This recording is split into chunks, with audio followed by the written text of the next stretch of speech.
Well, good morning. It is Friday, August 11th, 2023. So it is the end of the weekend. It has been another interesting week. I am Kenny Polcari, your host of the party, and here are the things that you need to know today and what you think you need to think about as we move into the weekend. All right, the CPI report from yesterday does not change the narrative, in my opinion. Stocks rallied hard. And then they faded as we moved into the end of the day. Futures traders are now betting on a pause in September. I am not. Oil continued to rally, and guess who's a big buyer? China. The dollar rises, gold falls, treasuries are mostly unchanged. And what do we have for dinner tonight? We're having the Penne with Zucchini and Guanciale. So delicious, simple to make, soon to become another family favorite. Okay, look, the CPI suggests that inflation is cooling, kind of, but maybe not. Top line CPI and ex-food and energy month over month both rose by 0.2%, which is in line. CPI year over year rose by 3.2%, which was higher than last month, but lower than the expectation. So is it better? The CPI ex-food and energy year over year rose by 4.7%, which was the expectation and was 1/10 lower than last month. So yes, I guess you could say that prices continue to slow, but they're still rising at about 2 times better than the rate that the Fed is aiming for, right? Funny, they continue to focus on how used car prices are in decline, right? That was the headline, yet they refuse to mention the fact that food, energy, insurance, housing, and utilities continue to surge. And I am not sure about you, but it's that latter group, the names in the latter group are the ones that concern me on a day-to-day basis. I mean, how many times are you buying a used car every week, right? And do not discount what's going on with oil. Oil's up 26% since June 28th. It went from $65 to $84, and the price of gasoline has surged by at least 15% and only going higher. And that affects nearly everything. Economists and analysts are now expecting this data is going to start to show up in the month-end PCE report due out on August 31st, and then the September CPI and PPI report, which are due out on September 13th, just ahead of the next Fed meeting, right? Initial market reaction yesterday was euphoric. Traders took U.S. futures up triple digits in the pre-market, and when the bell rang, the indexes all shot higher as well. The Dow was up 400 points. The S&P gained 60. The NASDAQ was up 235. The Russell gained 21 points, and the transports were up 190. All this happened in the first 30 minutes of trading.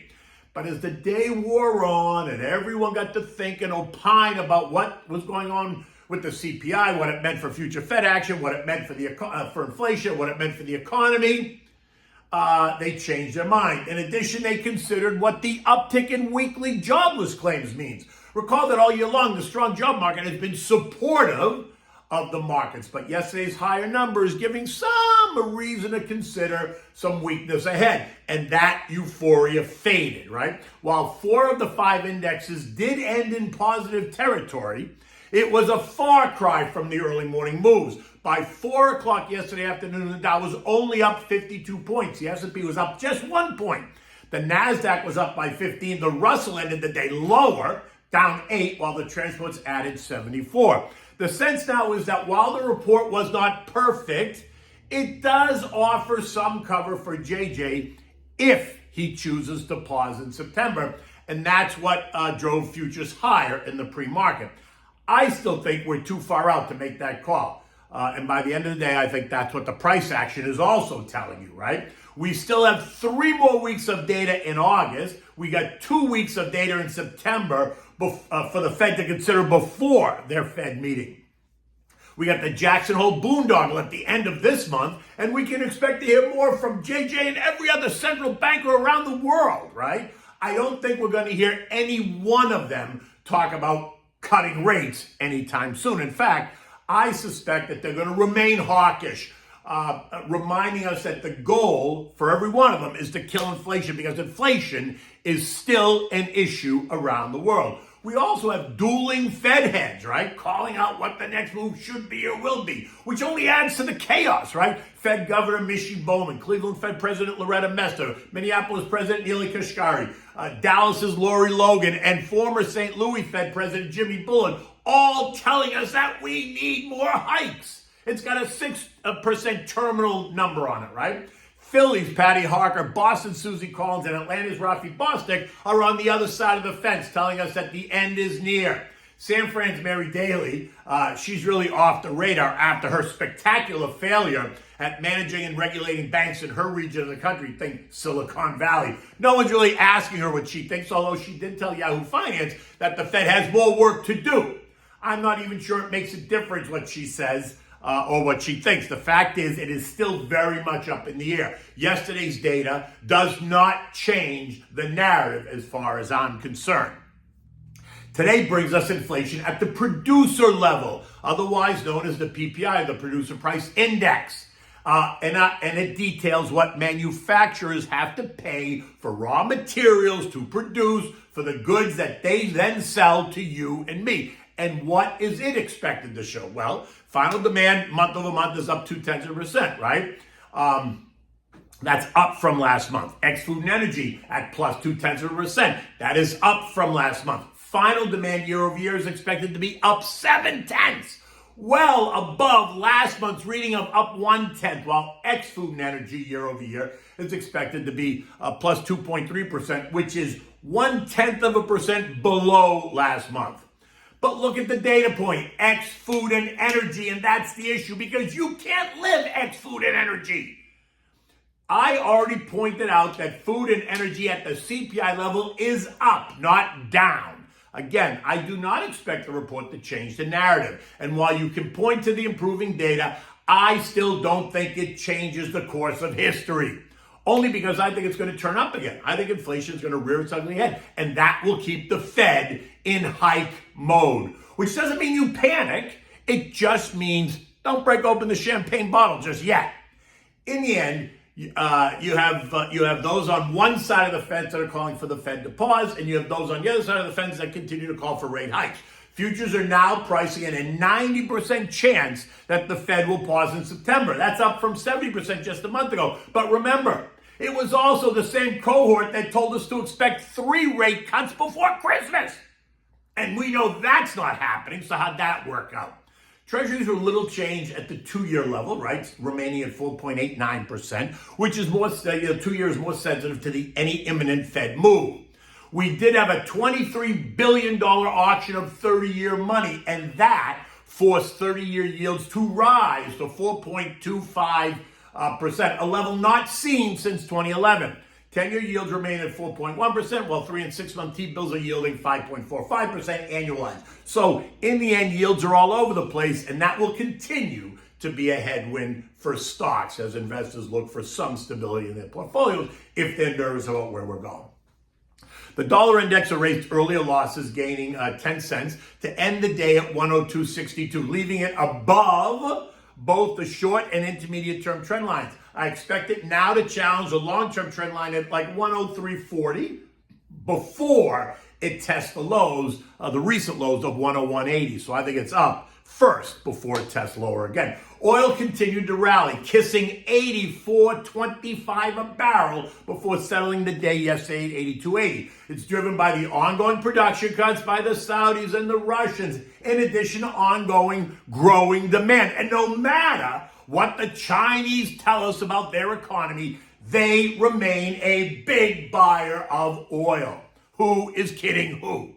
Right? Come on, think about it. Bloomberg runs with this headline. Global oil demand hits record and prices may climb. The story goes on to say that global oil demand has surged to record amid robust consumption in China and elsewhere. Kavish?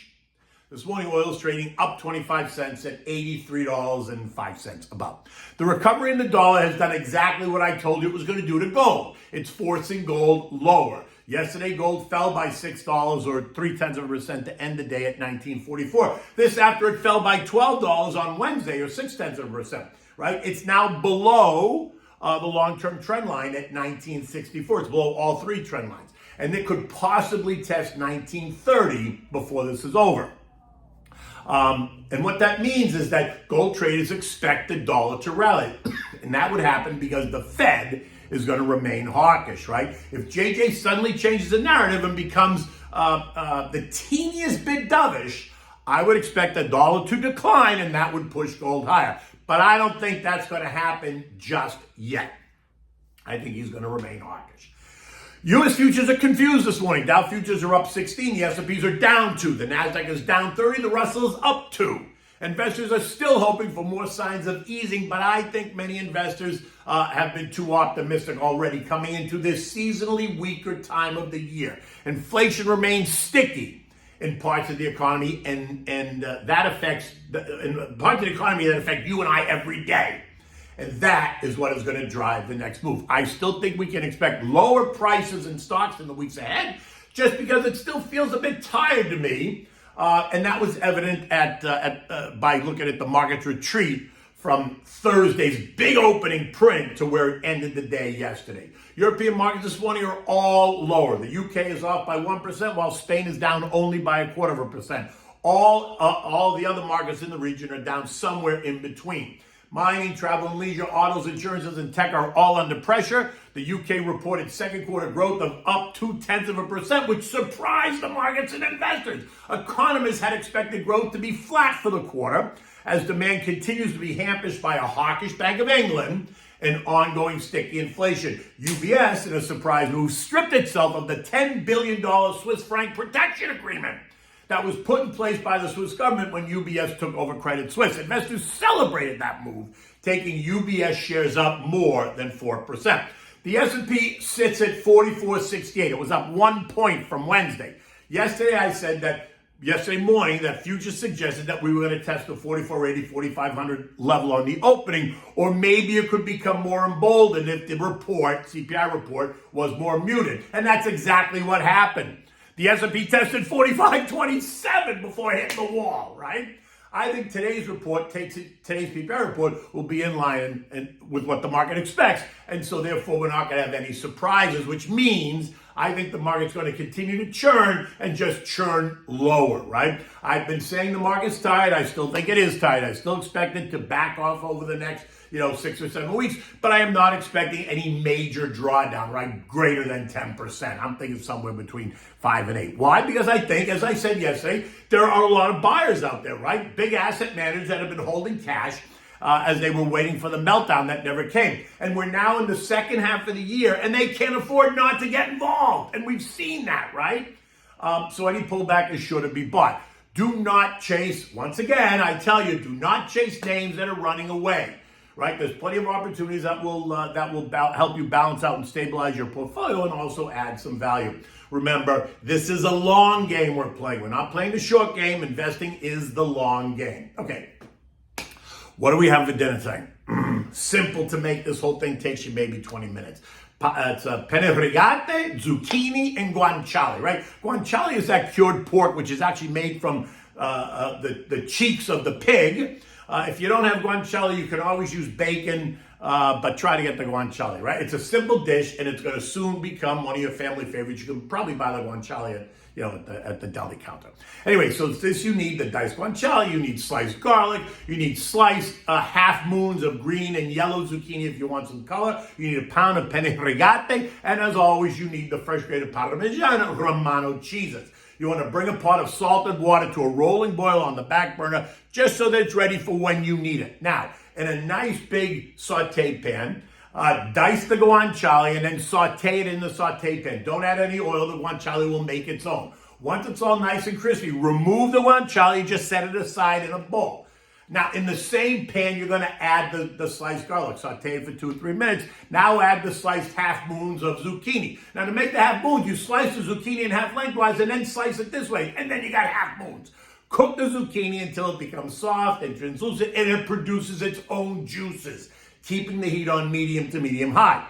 Now add the pasta to the pot of water, cook it for 8 minutes until it's al dente, strain it, always reserving a mugful of the pasta water just in case you need it. Add the pasta directly to the saute pan with the zucchini, toss it like this, and then add back the guanciale. Toss it again, add a handful of the Parmigiano Romano cheeses, toss it again, and then serve it immediately. Yum, yum, yum. It is so delicious. Simple to make. Make it this weekend. Try it tonight, Friday night. Try it for Sunday night, Sunday late afternoon dinner if you want. You can always have some sliced toasted Italian garlic bread on the side. Always works well with a dish like this. And you can complement this with a chilled white wine or rosé wine. I wouldn't drink a red wine with this. I would prefer the white. But if you choose a red, choose a lighter red like a Chianti or a Pinot Noir. Don't go for a heavy red because there's really no meat in this dish. So I'd go for something lighter. In any event, look, it's Friday. It's going to be a nice day outside. It's kind of humid out, which is why the windows are wet. But I'm not really worried about it. It's going to be a great weekend. Hot, but great. In any event, until Monday, take good care.